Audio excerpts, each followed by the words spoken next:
वनमंत्री संजय राठोड यांचा सोमवारपर्यंत राजीनामा घ्यावा, अन्यथा भाजप रस्त्यावर उतरेल असा इशारा भाजप प्रदेशाध्यक्ष चंद्रकांत पाटील यांनी दिलाय। पूजा चव्हाण आत्महत्या प्रकरणी सरकार हे प्रकरण दडपण्याचा प्रयत्न करत असल्याचा आरोप त्यांनी केलाय। पूजा चव्हाण आत्महत्या आणि धनंजय मुंडे प्रकरणी अधिवेशनात आवाज उठवणार असल्याचंही त्यांनी सांगितलंय।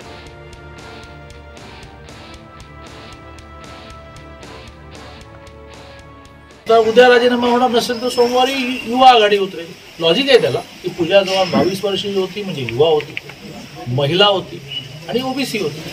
त्यामुळे आज महिला मोर्चा, सोमवारी युवा मोर्चा आणि बुधवारी ओबीसी मोर्चाने जर हा विषय मार्गी लागला नाही, माझी खात्री आहे, माझी उद्धवजींकडून अपेक्षा आहे की ते या विषयामध्ये काही योग्य निर्णय घेतील, अन्यथा भारतीय जनता पार्टीच्या फादर बॉडीला रस्त्यावर उतरावं लागेल। ते बाळासाहेब ठाकरेंचे ते चिरंजीव आहेत, त्यामुळे ते सत्यवादी आहेत। व्यवहारात तसं दिसत नाहीये। 10 नावं मी आता नावं न घेता कोट केली, मी सभागृहात कोट करेन, पुराव्यासहित कोट करेन। त्यांच्यावर कारवाई करताना त्यांचा सत्यवादीपणा काही दिसत नाही।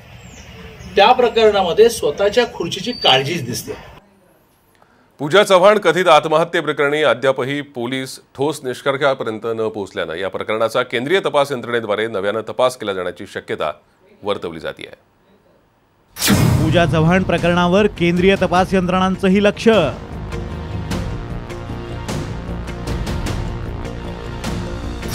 अनेक मुद्दे केंद्रीय तपास यंत्रणांच्या रडारवर।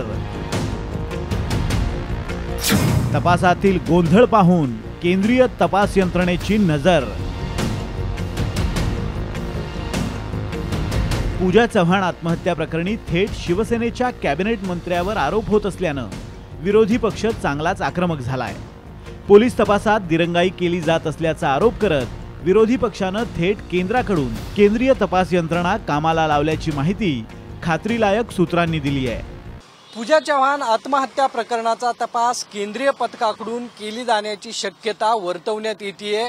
त्याचबरोबर भाजपच्या काही नेत्यांनी ही मागणी जी आहे ती केलेली आहे। सुशांत सिंग राजपूत केस प्रमाणेच पूजा चव्हाण आत्महत्या प्रकरण जे आहे ते आहे, त्यामुळे याचा तपास केंद्रीय पथकाकडून केला जावा आणि केंद्रीय पथकाचा या केसवरती वॉच असणार असल्याची माहिती एका उच्चस्तरीय अधिकाऱ्याने सामला दिली आहे।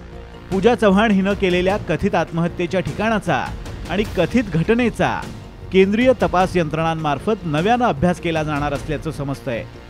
याशिवाय यवतमाळ शासकीय रुग्णालयात गर्भपात झालेली पूजा अरुण राठोड कोण, गर्भपात झाला त्यावेळी कर्तव्यावर असलेले विभाग प्रमुख डॉक्टर रोहिदास चव्हाण अचानक रजेवर का गेले, तसंच पुणे पोलिसांनी डॉक्टर चव्हाण यांचा जबाब नोंदवलाय का, याशिवाय पूजा चव्हाणनं आत्महत्या केली त्यावेळी तिच्यासोबत असलेले दोघे तरुण कोण होते आणि या दोघांचा आरोप असलेल्या मंत्र्याशी काय संबंध आहे, असे अनेक मुद्दे केंद्रीय तपास यंत्रणांच्या रडारवर असल्याचं समजतंय।